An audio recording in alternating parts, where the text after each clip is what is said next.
Assalamualaikum warahmatullahi wabarakatuh. Perkenalkan, kami dari kelompok 7 akan membahas pertemuan 17 yang berjudul Balance Scorecard. Sebelumnya, yang terhormat Ibu Indawati, SCMM MAK selaku dosen pengampu pada mata kuliah Akuntansi Manajemen. Perkenalkan, saya Yusta Dewi dengan dua teman saya yang lainnya, yaitu ada Dimo Pamungkas dan Dila Dwi Astuti. Jadi di materi ini kami akan menjelaskan tentang konsep dasarnya, 4 perseptik utama, serta penerapan balance scorecard dalam pengukuran kinerja organisasi. Jadi di slide pertama saya akan menjelaskan terlebih dahulu tentang pendahuluan pada balance scorecard. Balance scorecard adalah alat manajemen yang digunakan untuk menerjemahkan visi dan strategi perusahaan ke dalam tujuan dan indikator kinerja yang terukur. Jadi, konsep ini dikembangkan oleh Capnall dan Norton untuk mengatasi keterbatasan pengukuran yang hanya fokus pada keuangan saja. Melalui 4 perspektifnya, yang pertama itu ada keuangan, kedua pelanggan, ketiga proses internal, dan yang keempat ada pembelajaran dan pertumbuhan. Dan juga BSC membantu organisasi menilai kinerja secara menyeluruh dan memastikan strategi berjalan dengan efektif. Pada slide berikutnya, saya akan menjelaskan apa itu balance scorecard, di mana balance scorecard adalah sistem manajemen strategi yang menjelaskan atau menerjemahkan misi dan strategi organisasi ke dalam kerangka kerja terukur, di mana scorecard-nya itu adalah kartu skor untuk merencanakan tujuan pada masa depan, dan balance-nya itu pengukuran kinerja yang seimbang dari berbagai sudut pandang. Selanjutnya ada sejarah dan evolusi BSC.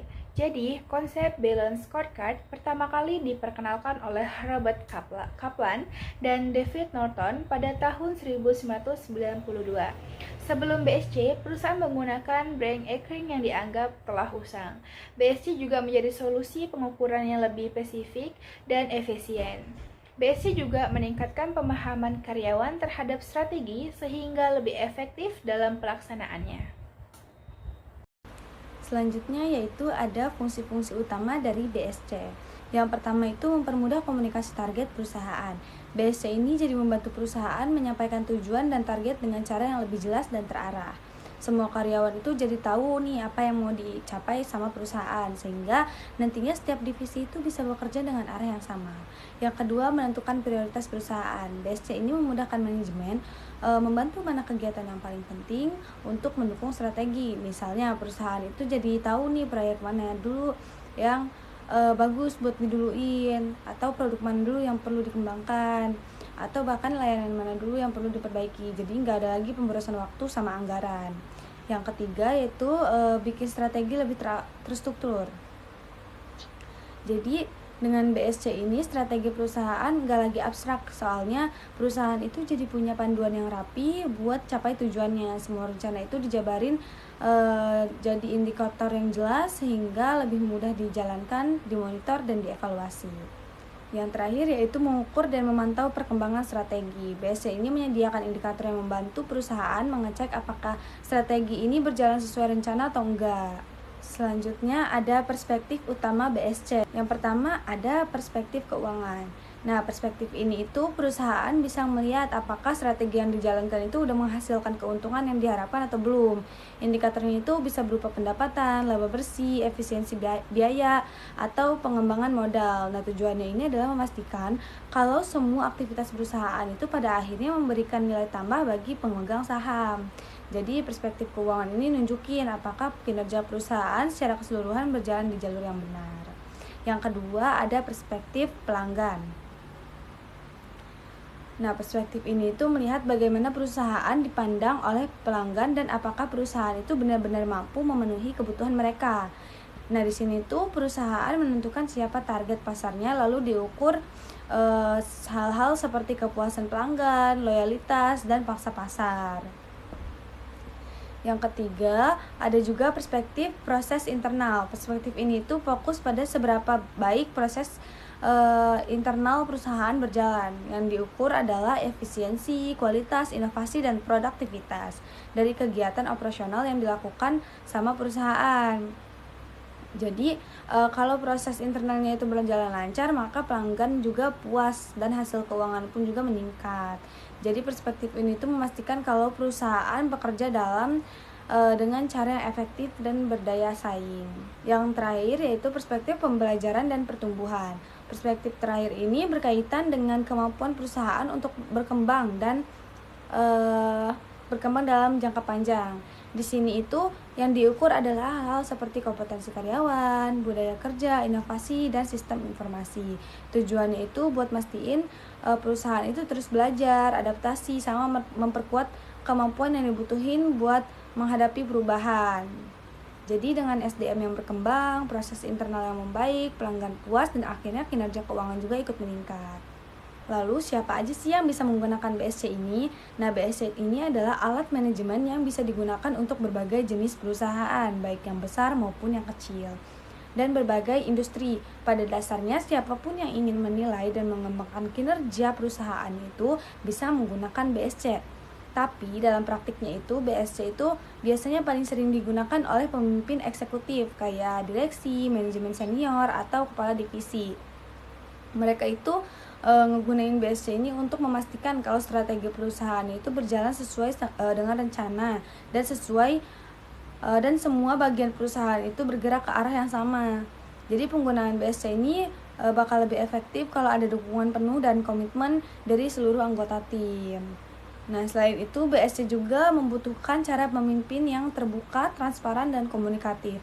Jadi kalau perusahaannya itu masih menerapkan gaya kepemimpinan tradisional yang tertutup, maka sulit juga buat karyawannya untuk memahami tujuan besar perusahaan. Intinya, BSC ini bisa diterapkan oleh manajemen apapun itu untuk membuat proses kerja lebih terarah dan efisien. Ketika dijalankan dengan baik, BSC itu membantu perusahaan buat capai visi dan tujuan secara konsisten. Pada bagian ini, kita melihat contoh bagaimana BSC diterapkan dalam bentuk tabel.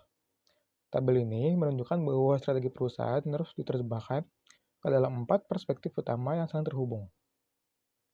Di perspektif keuangan, indikatornya biasanya berhubungan langsung dengan hasil akhir, seperti pendapatan, laba bersih, atau pengembangan modal. Ini adalah tujuan jangka pendek dan jangka panjang yang ingin dicapai perusahaan, tapi BSC tidak berhenti di sini, karena angka keuangan hanyalah output, bukan penyebab. Di perspektif pelanggan, indikatornya fokus pada bagaimana pasar melihat perusahaan, kepuasan pelanggan, retensi, dan pangsa pasar. Kalau pelanggan tidak puas, maka angka keuangan pasti turun. Jadi, perspektif ini adalah jembatan yang menghubungkan kualitas layanan dengan performa bisnis. Perspektif proses internal. Di sini, kita bicara tentang seberapa baik dapur perusahaan bekerja. Apakah proses bisnisnya efisien, apakah kualitas layanannya atau produksinya stabil. Kalau proses internal kacau, pelanggan nggak akan puas dan dampak keuangan pasti negatif. Jadi, perspektif ini adalah akar dari kualitas perusahaan. Perspektif terakhir adalah pembelajaran dan pertumbuhan. Isinya tentang pengembangan karyawan, inovasi, kemampuan teknologi, dan kultur kerja. Kenapa ini penting? Karena perubahan selalu dimulai dari SDM. Kalau karyawan tidak berkembang, perusahaan pasti stagnan, inovasi mati, dan proses internal ikut mundur. Jadi, tabel ini sebenarnya ingin menunjukkan hubungan sebab akibat. Karyawan yang inovasi yang kuat, proses internal yang lebih efisien, pelanggan puas, kinerja keuangan meningkat. Lanjut ke manfaatnya.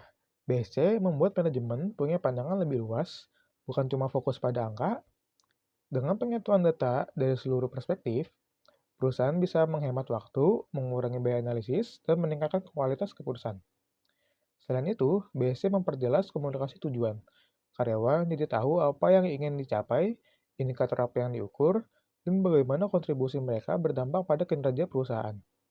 Ini menghilangkan pola kerja yang sibuk tapi tidak produktif. Pada akhirnya, efisiensi perusahaan meningkat dan risiko penurunan produktivitas bisa ditekan sejak awal. Terakhir, ke cara pembuatan BSC. Penyusunannya bukan sekedar mengisi tabel, tapi melalui proses strategis yang terstruktur. Pertama, menentukan visi, yaitu gambaran masa depan yang ingin dicapai perusahaan. Kedua, menetapkan tujuan strategis. Biasanya melalui analisis SWOT agar tujuan yang dibuat realistis dan sesuai kondisi perusahaan. Ketiga, menentukan KPI atau indikator, target, dan rencana tindakan yang dijalankan. Keempat, menganalisis faktor kunci kesuksesan yang benar-benar menentukan apakah strategi bisa berjalan atau tidak. Dan yang terakhir, menurunkan semua itu menjadi indikator konkret yang bisa dipantau secara rutin. Dengan alur ini, BC bukan hanya dokumen presentasi, tapi alat kontrol strategi yang memastikan seluruh bagian perusahaan bergerak ke arah yang sama.